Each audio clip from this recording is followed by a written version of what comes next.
Who is my enemy? Is it you? Is it them?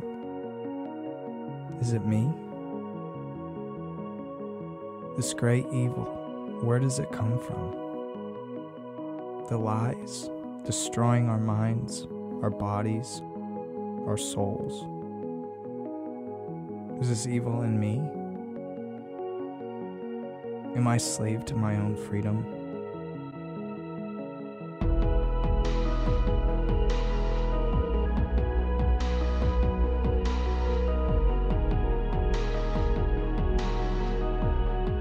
A war is on. How do we fight?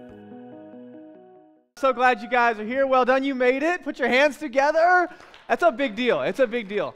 Hey, for all of our friends that are stuck in the snow or just decided not to even bother with it and stayed at home and you're online, first of all, we miss you. We love you, but we wish you were here and really still glad that you're able to tune in with us online.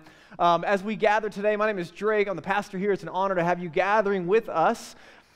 Can we just acknowledge for a minute how easy it sounds to be a weather person? Oh, it's gonna snow a little bit. Oh, it's gonna snow a lot. Actually, we don't know. But I'm gonna get paid regardless of my answer.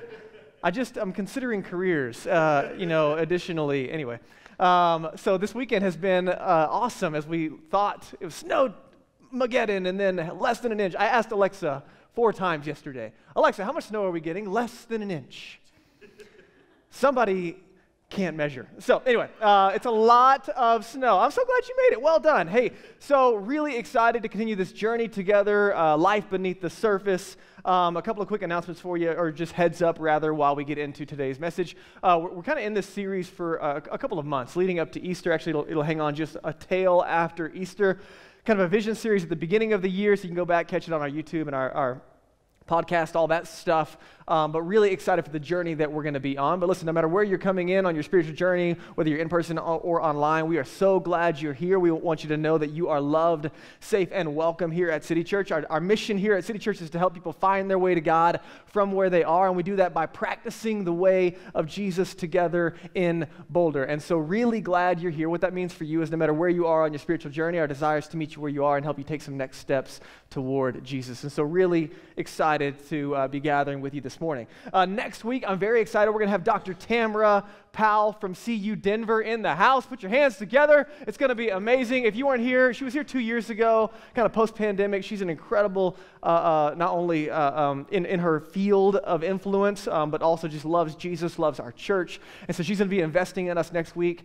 We are in this series doing some work beneath the surface that as we talk about following Jesus and consider what that means, Jesus isn't just interested in what you do with your Sunday or what you do with your money or whatever other things you think Jesus is interested in. He's interested in our whole lives. And one of the issues that we struggle with, in particular in the West, is our ability to compartmentalize, right? We can have just kind of sections of lives. We have our spiritual stuff, and we have our work stuff, and we have our family or singleness stuff, and we have our hobby stuff, and we just have boxes, and we don't let them touch. And so we open the Jesus box on Sunday, or maybe once a week when we open our Bibles or whatever that is. But Jesus is interested in our whole lives, an integrated life. And a big part of that journey is being able to do not only our external observations, but the deeper work internally. And so we're going into that in the next couple of weeks. And on the front end, we've been dealing with some practices to posture ourselves and put us in positions to really do this work. So for example, next week, Dr. Tamara Powell is going to be talking about grief. And dealing with some of that, and all kinds of grief, right? Like big, capital G grief, and some of the small layers of grief that still maybe, if you're like me, I'm kind of like allergic to emotions on any given day, and so I have a really hard time processing like any emotions under the surface. My only like emotion that I feel regularly is anger, like at 1,000%. 365, it's a joke, that's a quote from, anyway. All right, so, but actually kind of, that's like my only familiar emotion is like high energy, maybe anger, whatever. And so it's just doing the work of grief and anxiety and stress, and Maddie will be speaking in 2 weeks on forgiveness and anger. So we have a lot of work we're going to be doing, helping us to navigate some of those under the surface issues, and then we're going to actually dig into kind of looking back on our stories, life, like as you're growing up, looking at your past and how it's formed you. So all of that's coming together, and these practices are being formed in this series. So I say all that to say, hey, This series is being built on top of each other each week, so you can go back and catch it all. But Tamara Powell will be here next week. It's going to be awesome. Don't miss it.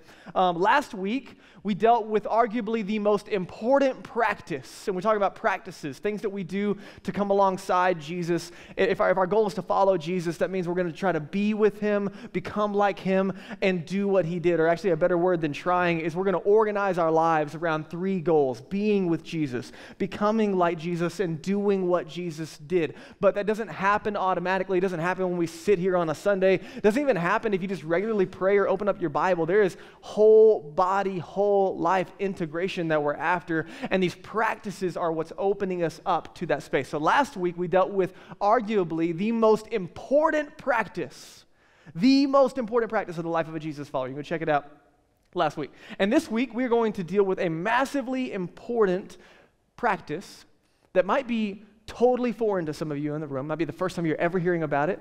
Some of you might be practicing it. Some of you maybe heard about it, but you never actually integrated it into your life. And this is a practice that creates incredible margin as we create space in our lives to be with Jesus, become like Jesus, and do what he did. So let's go to Matthew chapter 11, a familiar verse, but let me give you this space this morning. This is Jesus' invitation for all of you, no matter where you are on your spiritual journey today.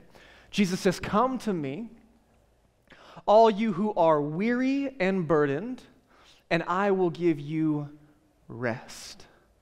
Take my yoke upon you." A yoke is an instrument that a farmer would use to put 2 oxen together to plow a field. It's a partnership instrument.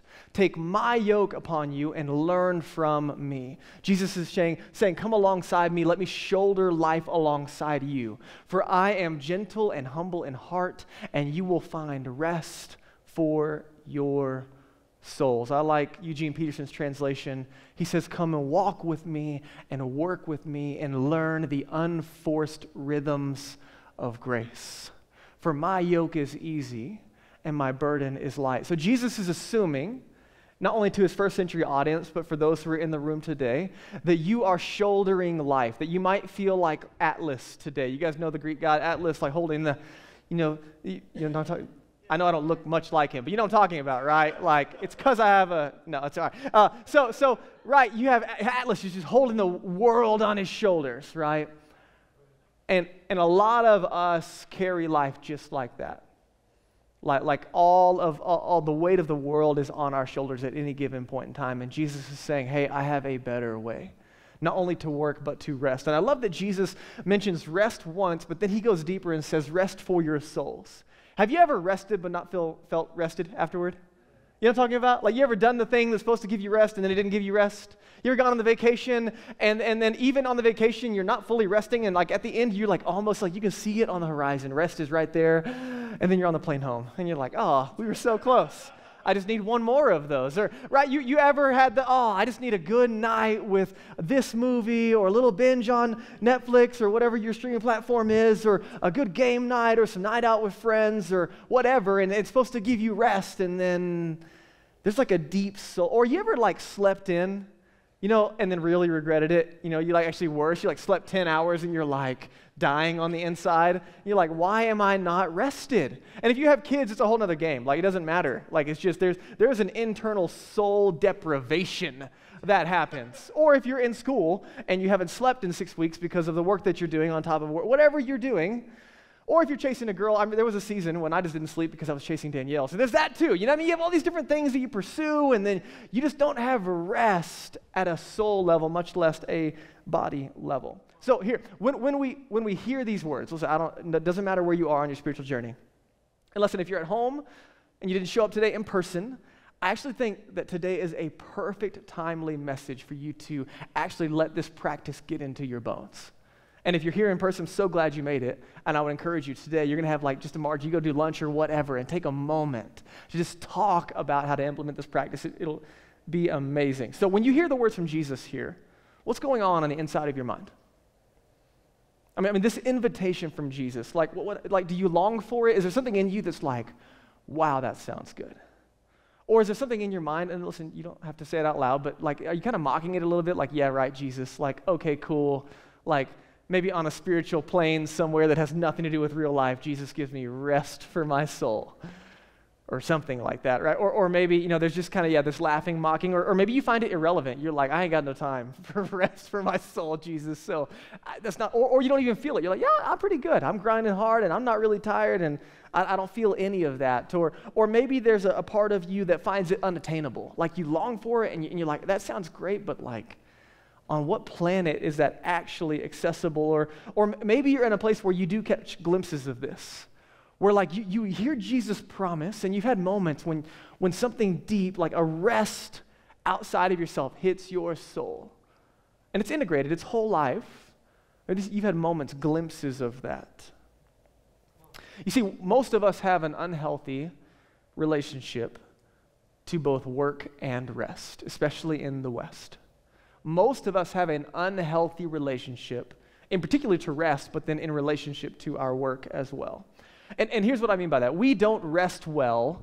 And again, this is the majority. I think if you took polls, you do Gallup surveys and all these things, the majority of our population in the West falls in this category. There are some people who need the opposite conversation.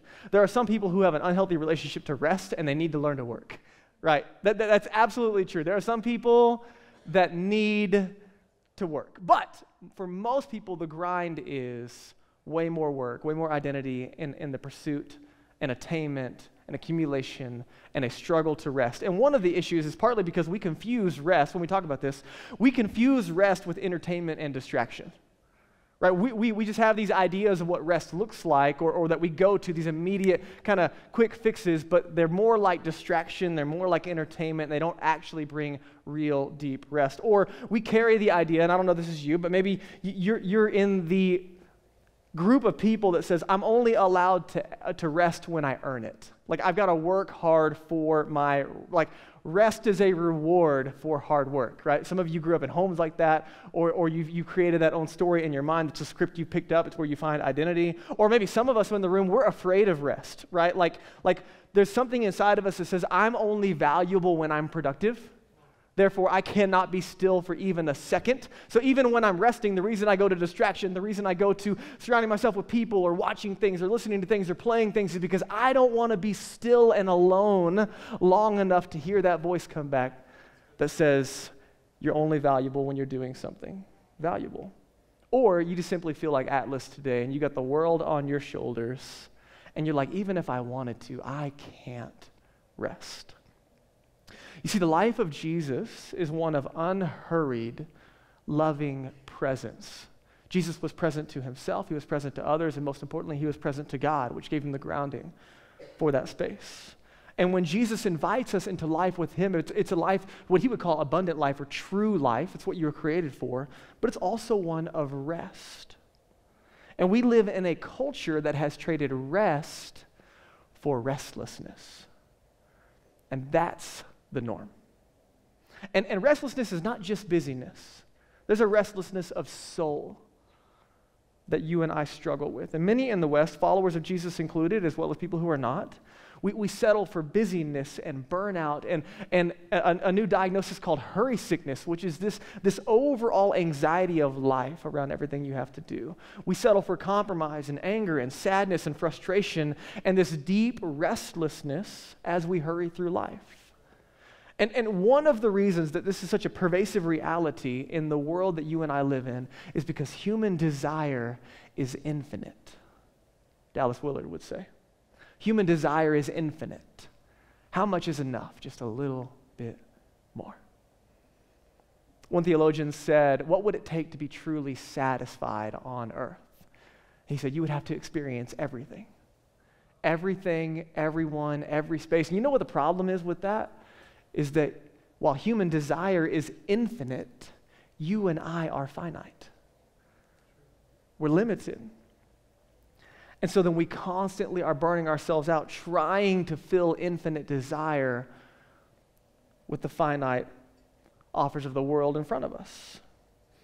And I think St. Augustine, he summarizes this picture well. He says it this way. You have made us for yourself, talking to God, and our heart is restless until it rests in you. Some of you read this phrase and you're hoping it's true. Some of you read this phrase and you're skeptical, and some of you in the room, you read this phrase and you know it's absolutely true. Like absolutely. This is the reality of my life, that in Jesus I found everything I was looking for.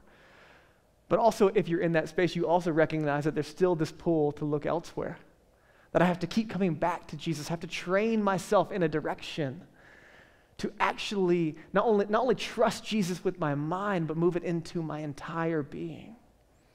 And so this invitation to follow Jesus, it starts with trust.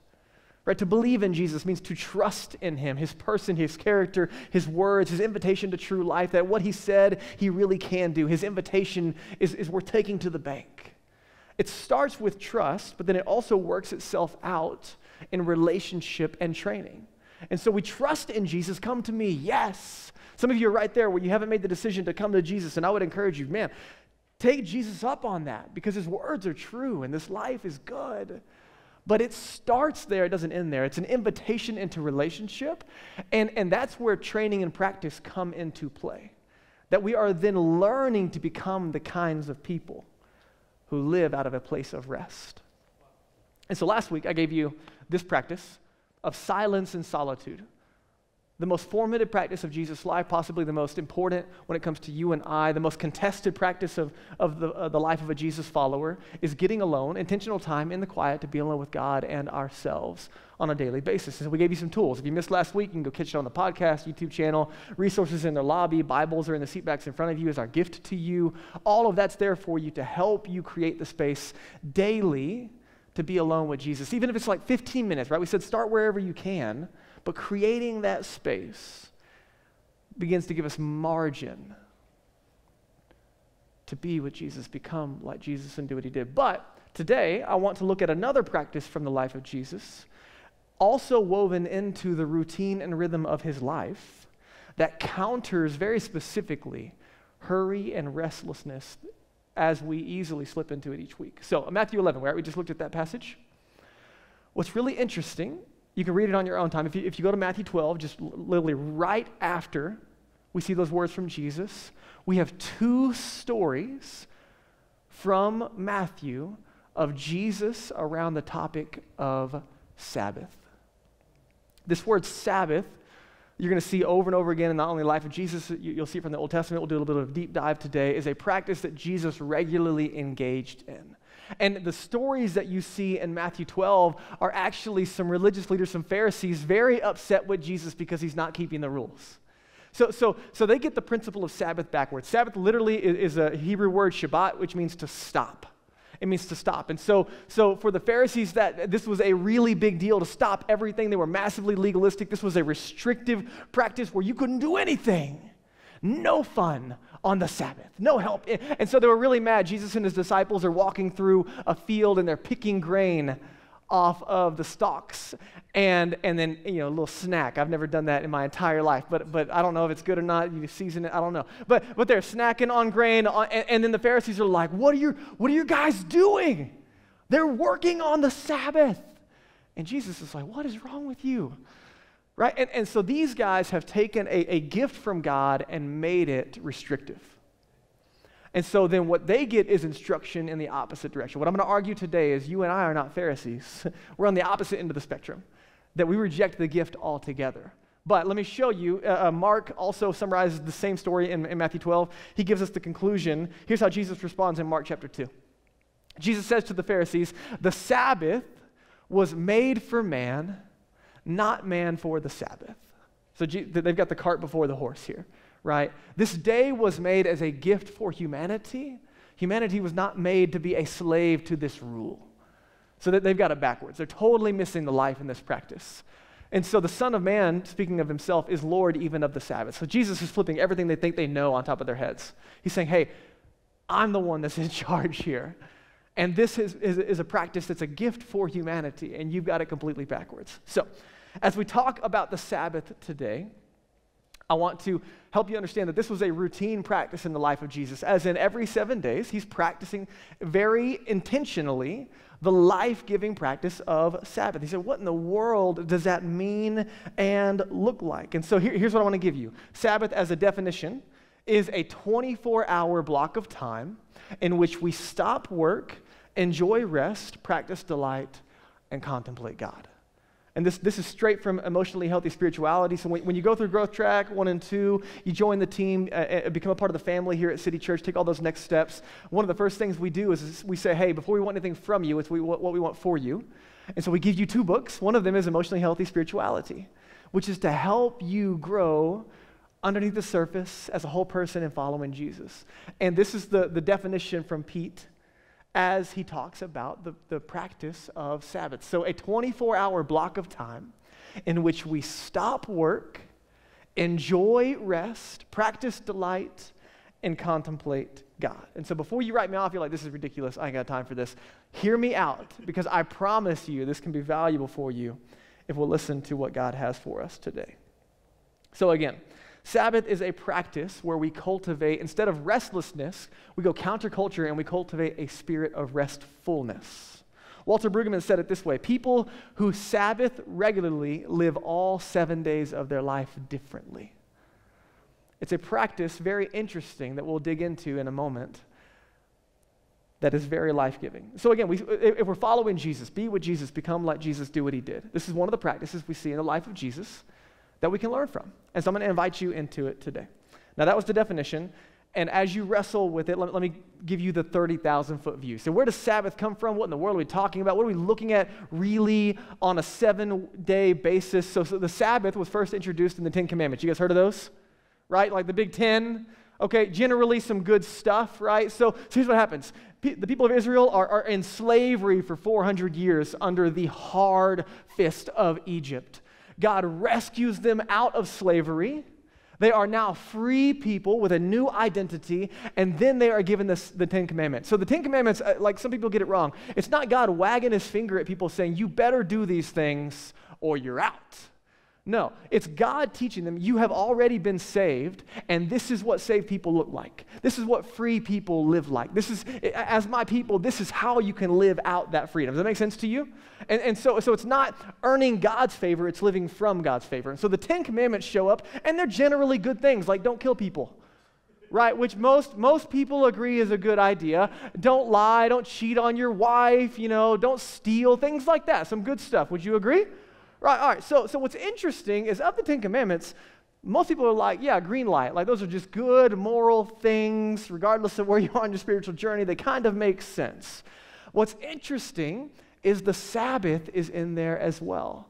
And the Sabbath, this is interesting, it's the only practice, it's the only spiritual discipline in the 10 Commandments. All the other things are just don't do them. Don't kill people. Check, got it. But the Sabbath is the only one that's a spiritual discipline. And check this out, it's also the longest of the 10. Just hear me out for a second. So the 10 Commandments that are generally good things, and then Jesus not only takes them, but he elevates them and says, hey, these are good things, and here's how we play them out in our lives. The Sabbath is the longest, it's something we practice, and it's the most ignored. I remember following Jesus for a couple of years and hearing this conversation for the first time. The first pastor I ever heard to take it seriously. Because I always heard, like, oh, well, God rested, but yeah, we don't, that's Old Testament stuff. And well, what about, Jesus was living it out. So, well, how does this work in? So let me show you what Exodus 20 shows. All right, this is the Sabbath command. Remember the Sabbath day. So there's that call to remember, okay? So it's going to come from somewhere. God's calling them to remember from a place.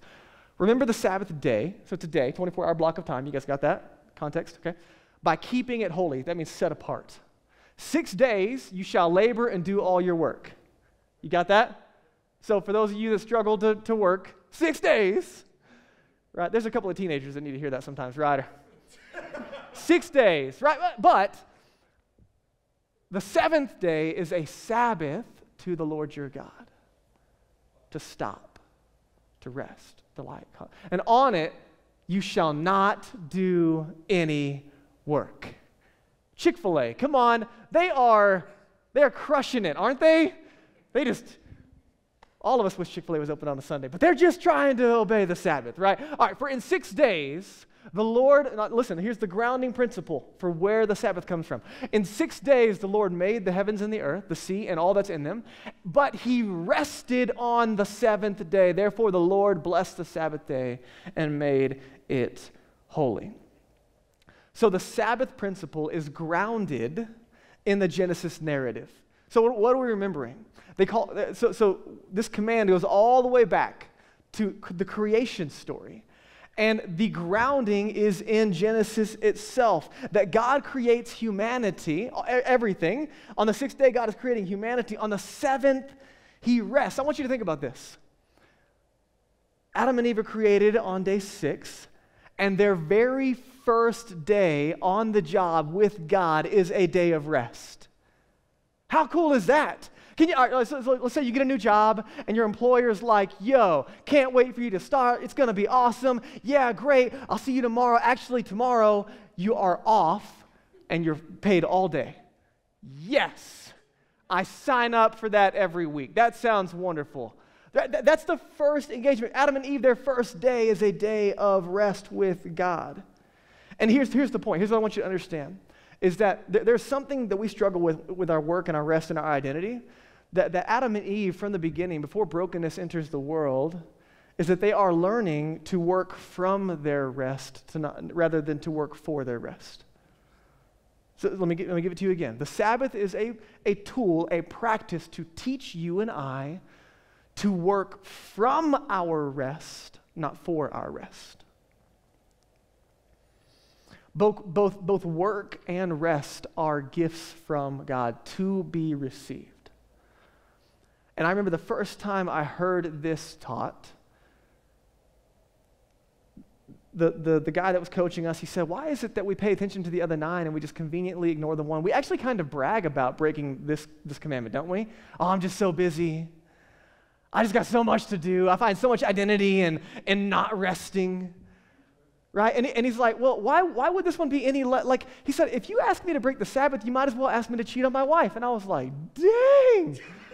That I never, I don't know that I would have put it up there, but, right, his point is, like, what's the difference? Are they not all important? I'm like, okay, touche, let's think about this. So here's the deal. God rested. And you might ask the question, well, why did he rest? Was he tired? No, right? It's like, whoo, 6, that was a lot. No, it also can be translated delight. That on 6 days, he creates, on the 7th, he stops and enjoys what's been created. And I remember this conversation. I grew up I didn't grow up in this, but when I became a follower of Jesus, one of the statements I heard often just makes me laugh now is, well, God rested. Well, yeah, but the devil never takes a day off. And I was like, oh no, he doesn't take a day off. Like, crap, we gotta work. And then I heard John Mark Comer say, he's like, the last time I checked, the devil loses. And he's also not our role model. And I was like, that's a good point right there. So just a heads up, right? Just get that one out of there.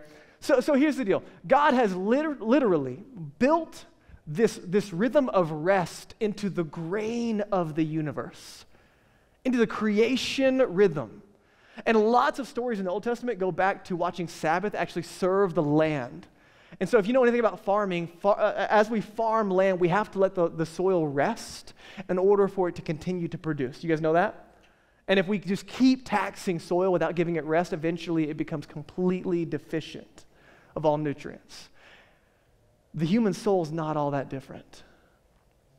So built into the fabric of the universe and into your body and mine is the need for the rhythm of rest.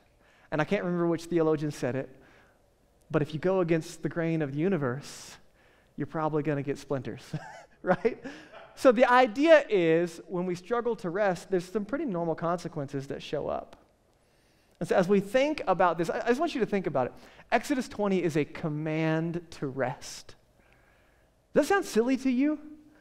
It's like a command to eat ice cream. Like if I go to my kids and I'm like, you have to eat ice cream. They're like, this is a consequence. We're going to try to play this to our advantage, right? You have to go to Disneyland. What? Right? Like it's kind of silly that God has to command rest, is it not? But it might be speaking to something in the human condition that is so bent away from the need of rest that it has to be commanded. And part of the issue is in Sabbath, I am learning to rest, to be with Jesus, to become like Jesus, to do what he did. And again, this is not about rules, it's about space for formation, right? So here's what Sabbath says, the stop, right? Shabbat, it means to stop. Sabbath says enough. One day a week. Listen, I just want you to imagine, if you don't practice this, one day a week, if you just said stop, enough. I lack, no, it's stop working, stop wanting, stop worrying, it's stop. You guys have you guys seen the show Is It Cake? Yeah? It's so good. You guys, oh, it's so good. Is it cake? And so they have two things that look identical, and one of them's cake. And when they're doing it, they have a timer, right? And when the timer goes off, hands up. Hands up, right? Like you're just done. You got to be, when the timer's done, you're done. And that's what Sabbath is like. It's just stop. Done. Hands up. Stop worrying. Stop wanting. Stop working. Sabbath is resistance. You have to remember that they came out of 400 years of slavery, right? So slavery is built into their DNA. And Sabbath is bringing them back to the place of rest instead of work. And just a heads up, these spaces of accomplishment and accumulation that they would have been really accustomed to, they're still very alive and well in our culture, are they not? The constant want for more and more and more. And the message of the Sabbath is what I really need is time to enjoy what I already have. And you know that to be true. And to be clear, the Sabbath is different from a day off. We're going to talk about that in just a second. But the invitation from the Sabbath, the 24-hour block of time intentionally set aside, is to drink deeply from ordinary life. Sabbath is a verb, as in we practice it, we learn, we train. It's something you figure out by actually doing it. And like most practices, you give it a little bit of time, and then it starts to do something to you. My family and I, we've been practicing Sabbath regularly since we moved to Colorado. Periodically prior to that, but then we just keep trying to figure it out. But it's actually it's a challenge. It's one thing to set aside a block of time in your week. It's another thing to actually let it be what it's supposed to be. So let's go back to our definition for a moment. Sabbath is a 24 block of time in which we stop work, enjoy rest, practice delight, and contemplate God. So let me give this to you, and then we'll wrap it up with some really practical ways to do it, okay? So we're just going to walk through each of these words in order to help us understand how to implement this into our lives. The first thing is to stop. A 24-hour block of time in which we stop work, as in it's different from like a day off or a vacation. This is where we stop working, stop wanting, stop worrying. And work, Rich Velotis gives a good definition. He says, work is any meaningful expenditure of energy, paid or unpaid. Okay, so Sabbath is not the day that you catch up on chores around the house and did some laundry and some dishes and right. That's work too. Paid and unpaid, any meaningful expenditure of energy. So the challenging thing, the first thing you have to do if you're going to practice Sabbath is you have to identify like what falls into the category of work for you. Because there are some things that are life-giving for me that might not be life-giving for you. Like washing a car on a sunny day when the snow is all gone actually might be like if you work with your mind all week, doing something with your hands might actually be really joyful to you. That's great. But if laundry's not one of them, then don't touch it, right? It's stop.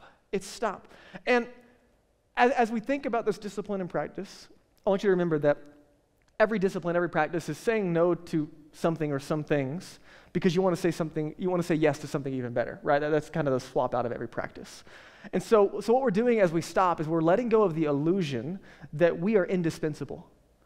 When you stop one day a week, you begin to relinquish the thought that you have that the world can't survive without you.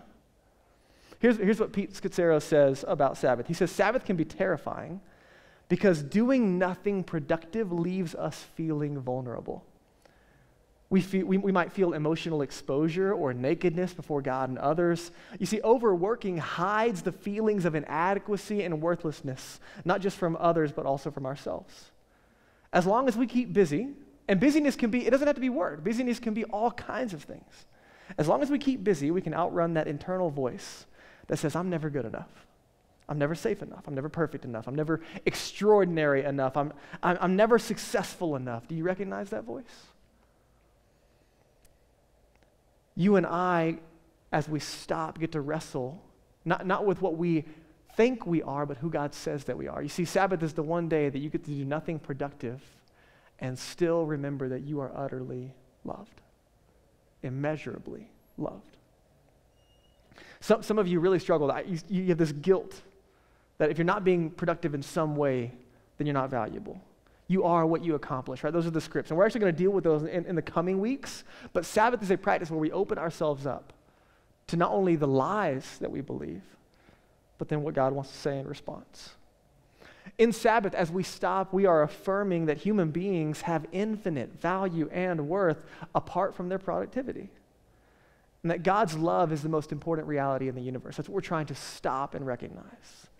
And can I just give you this space? There are some things that God can only deposit into your soul when you unplug completely from work and truly rest. So let's go to rest, the second word. We stop. Work, want, rest. Right? No shopping, no accumulation, none of that, right?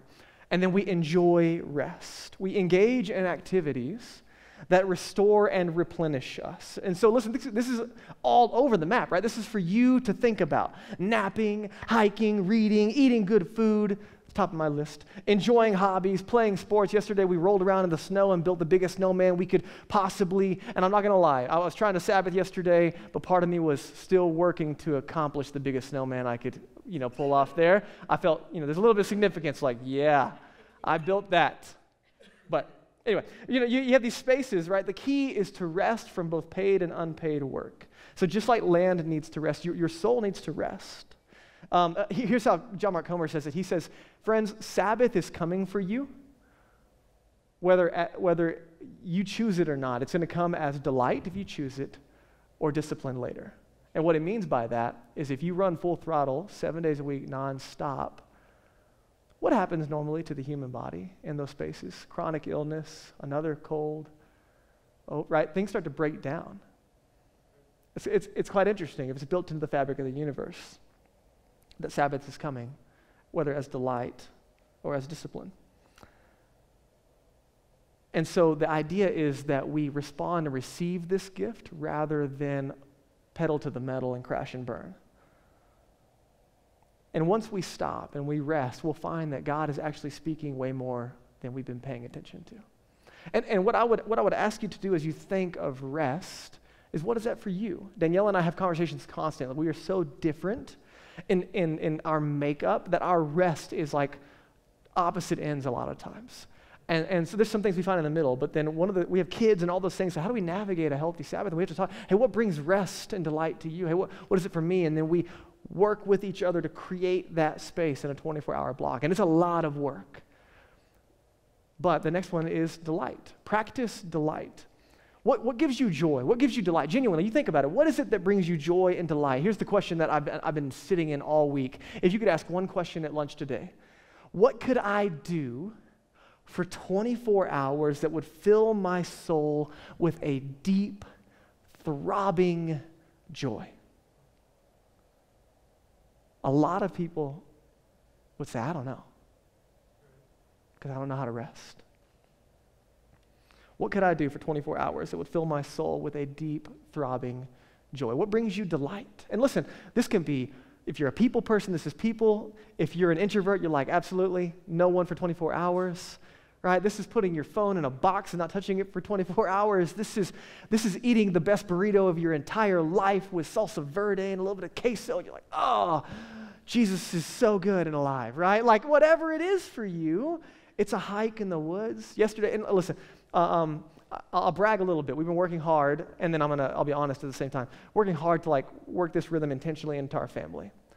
And one of the things you have to do is plan ahead to have a good Sabbath. Like you don't just fall into delight. It's just not how it works. You fall into, oh man, there's more laundry, or there's some dishes to do, or here's another thing I need to do around the house. So how do you fall into a place of intentionally stopping, resting, delighting? You have to plan it. So last week we had a really good plan. And we got into it. We kicked off Sabbath with ice cream with our family. And I'm trying to teach my kids. They're learning about it today, by the way. Hey, Sabbath is a gift from God where we get to stop and rest and think about God and enjoy one another. And so then we're talking about, hey, what brings you delight? We're eating ice cream, and Grayson, he looks at us and he says, I am so full of delight right now.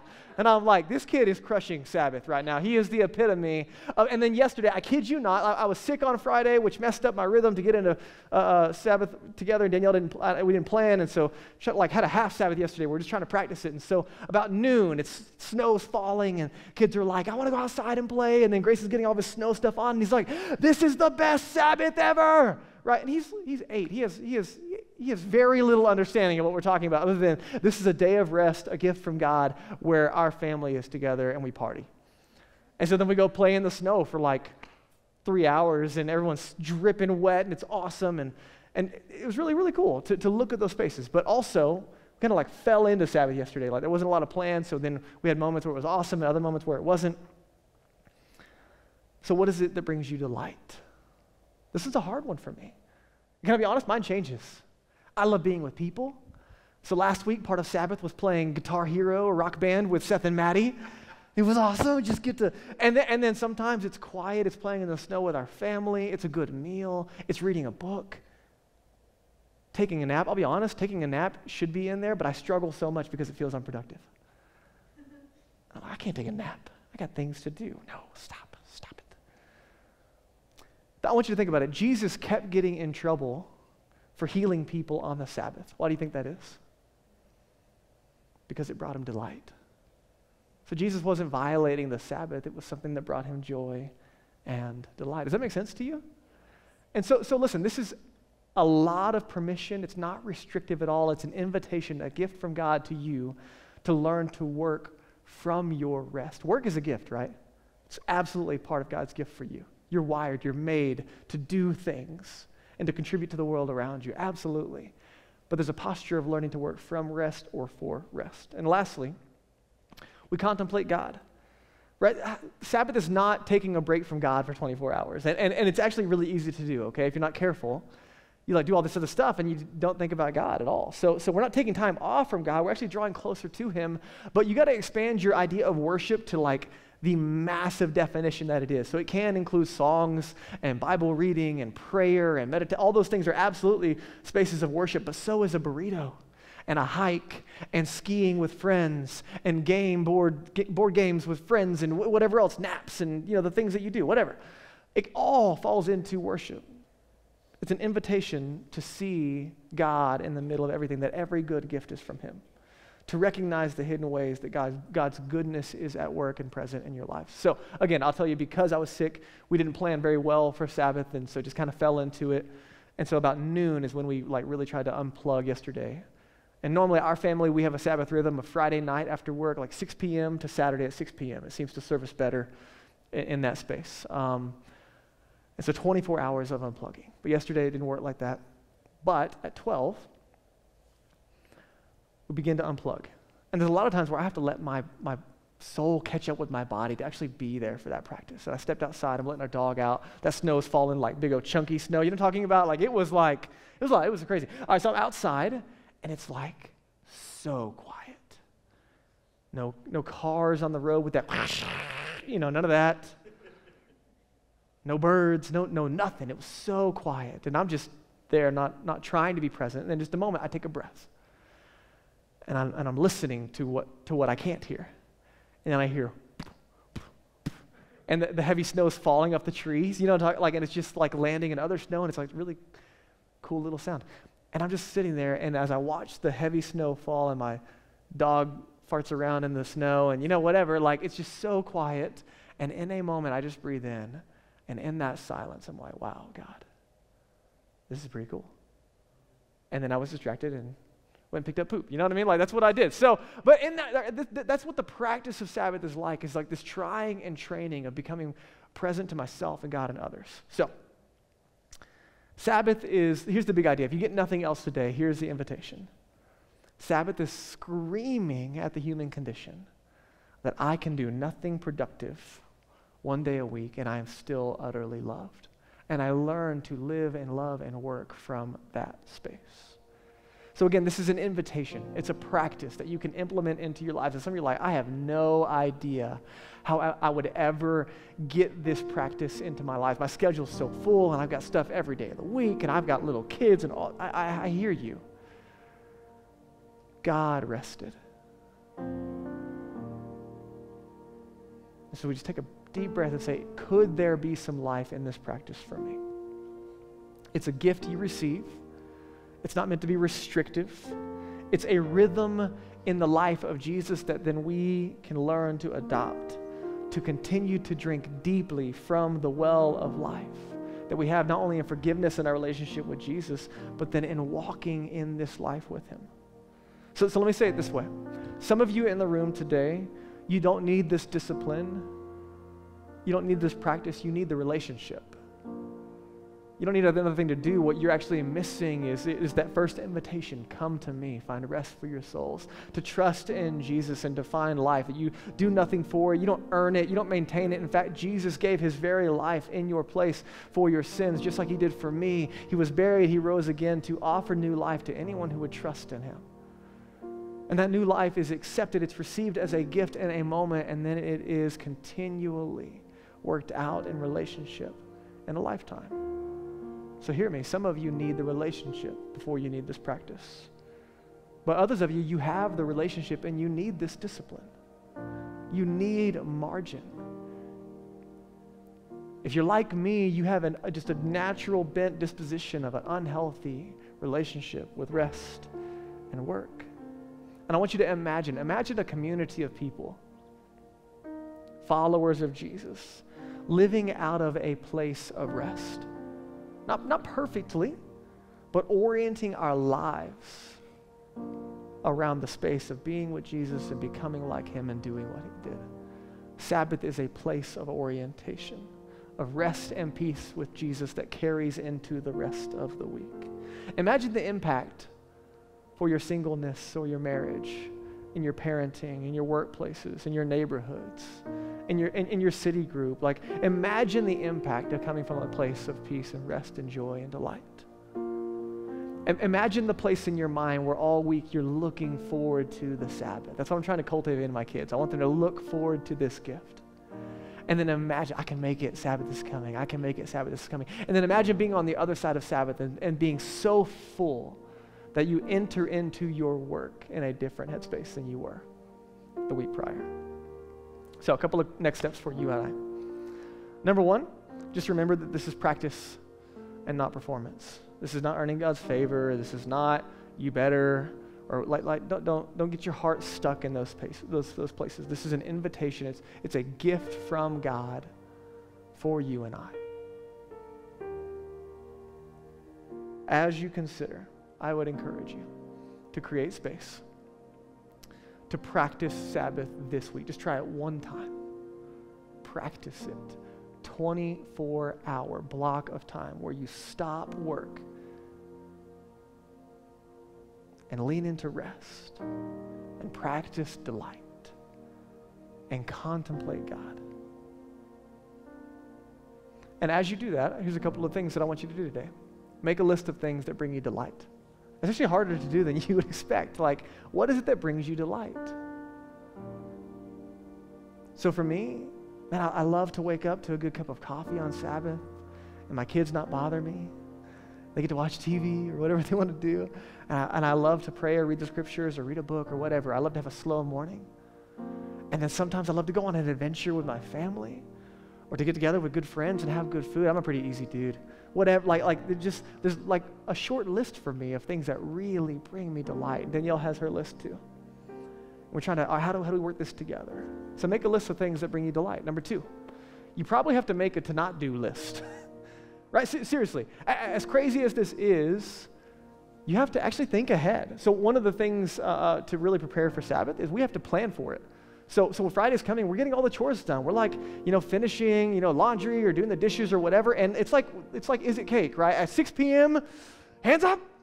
No matter, if there's laundry in that basket, it stays there till Saturday at 6 p.m. Don't touch it.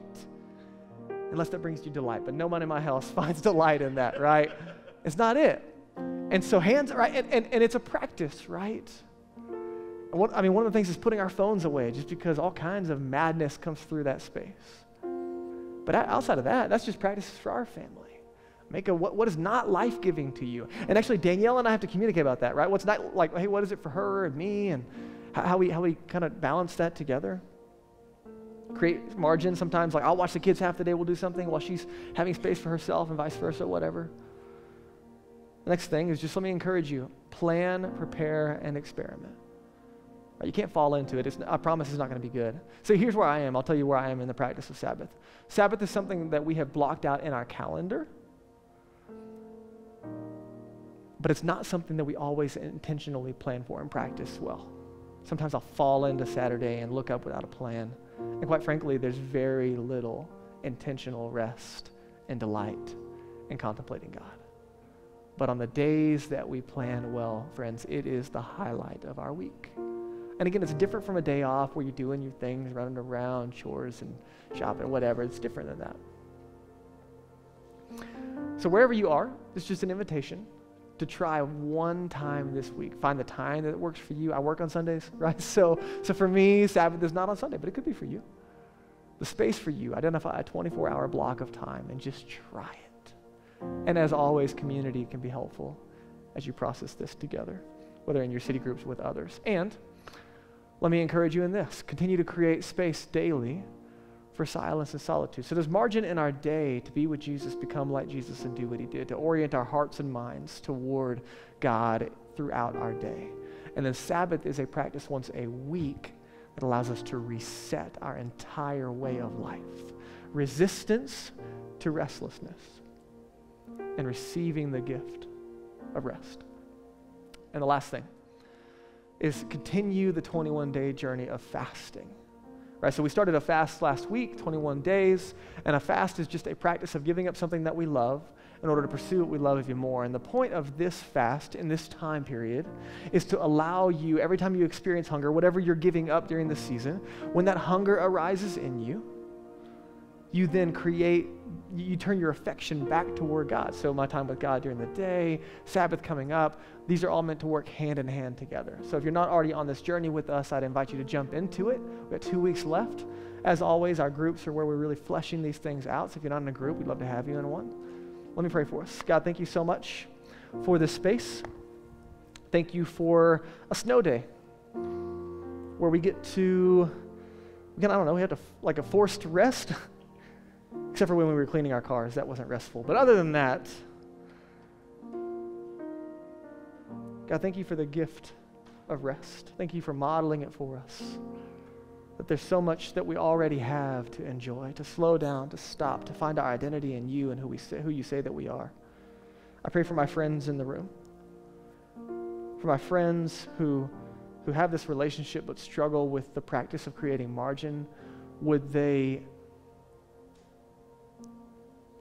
they receive the gift of Sabbath this week and learn to find rest for their souls in you?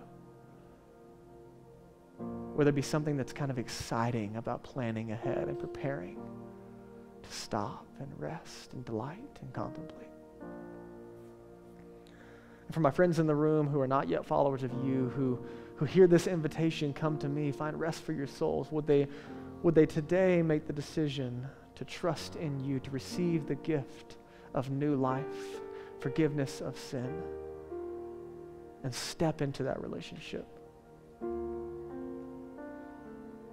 So God, we ask as we worship, as we respond, as we pray in this space, would you lead us toward lives oriented with an affection to you? And would we become more like you and do what you did? It's in Jesus' name, amen.